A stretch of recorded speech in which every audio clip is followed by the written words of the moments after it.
sehingga tumbuh dan bertambah nilai kami dalam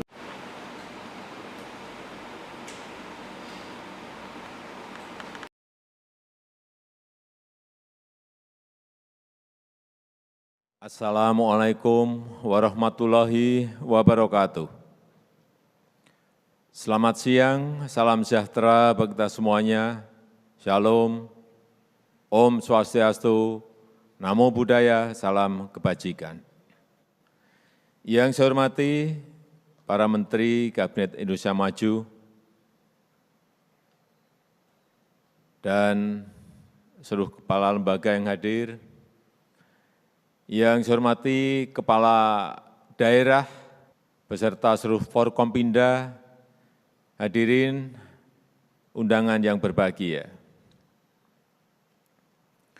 Pertama-tama saya ingin menyampaikan selamat kepada Bapak, Ibu, dan saudara-saudara yang telah dilantik sebagai gubernur, wakil gubernur, sebagai bupati, wakil bupati, serta sebagai wali kota dan wakil wali kota. Tadi saya mendapatkan laporan dari Mendagri bahwa hari ini ada petahana 114 dan yang baru 255. Bapak, Ibu, dan saudara-saudara sekalian yang saya hormati, jabatan yang diberikan kepada saudara-saudara adalah kehormatan, tetapi sekaligus juga sebuah tanggung jawab yang besar, tanggung jawab yang berat.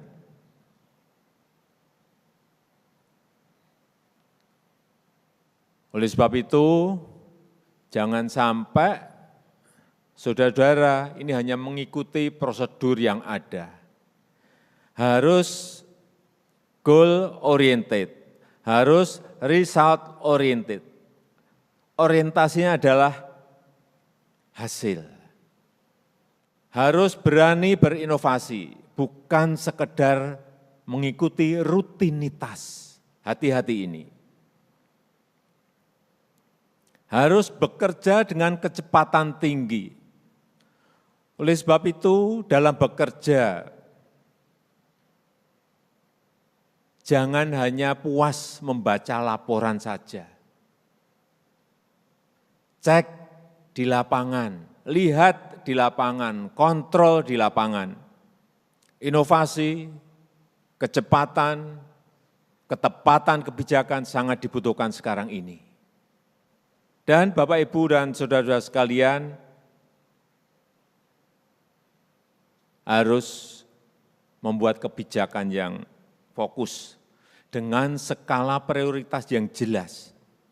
Fokus dan skala prioritas yang jelas. Sehingga nanti alokasi anggarannya juga lebih fokus dan lebih terkonsentrasi.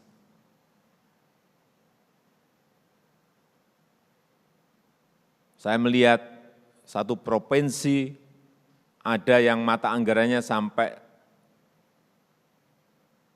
40.000 mata anggaran kegiatan.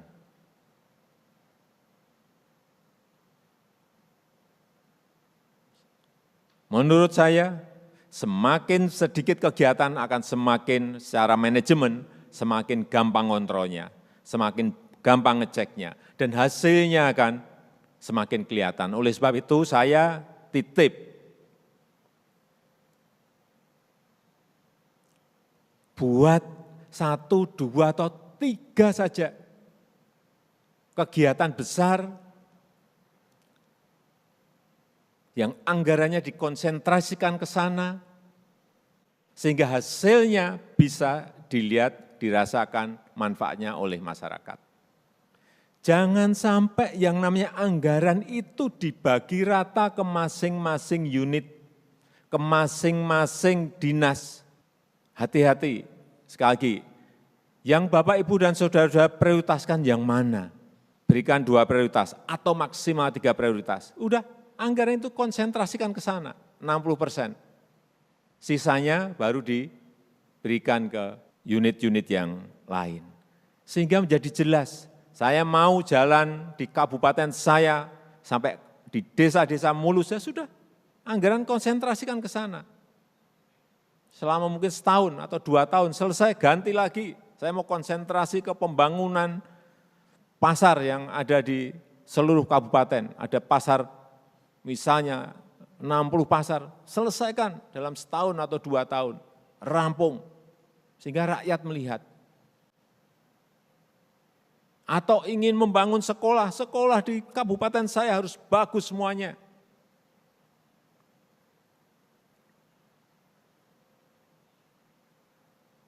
Sehingga kelihatan mana prioritas, mana yang menjadi unggulan. Jangan sampai sekali lagi yang namanya anggaran itu diecer-ecer di setiap dinas, di setiap unit. Sehingga setiap tahun itu anggaran ya terbelanjakan, tetapi tidak ada baunya sama sekali. Yang kedua, bisa kalau memperlambat izin investasi artinya apa? Memperlambat pertumbuhan ekonomi daerah, yang artinya juga memperlambat pertumbuhan ekonomi nasional. Hati-hati. Kunci pertumbuhan ekonomi nasional ini kan dari agregat pertumbuhan ekonomi di daerah. Kalau ekonomi daerah tidak naik, tidak meningkat, artinya juga ekonomi nasional juga tidak akan meningkat.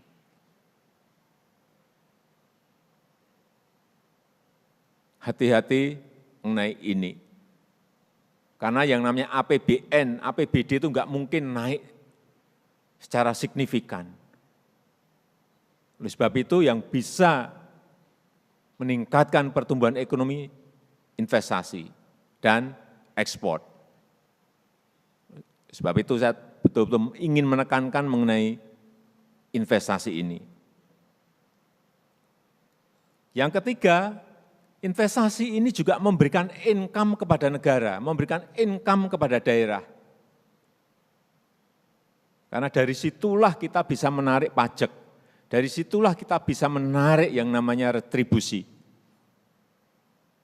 Hati-hati, 76% pendapatan negara itu diperoleh dari pajak. 76% pendapatan negara itu diperoleh dari pajak. Gede sekali. Kalau ada investasi baru, mendirikan perusahaan, mendirikan pabrik, mendirikan industri, artinya ada yang kita pungut pajaknya, ada tambahan lagi. Dan yang paling besar memang pajak dari badan usaha, yaitu perusahaan atau PT.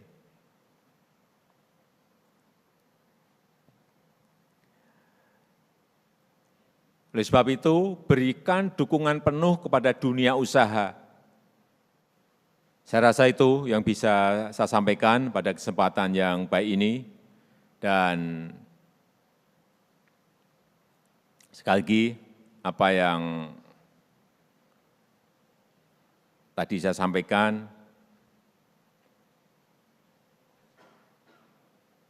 tolong betul-betul kita bersama-sama lakukan, sehingga pandemi COVID ini segera bisa kita lalui dengan baik, dan ekonomi kita bisa bangkit kembali pada posisi normal dan lebih baik. Terima kasih, saya tutup. Wassalamualaikum warahmatullahi wabarakatuh.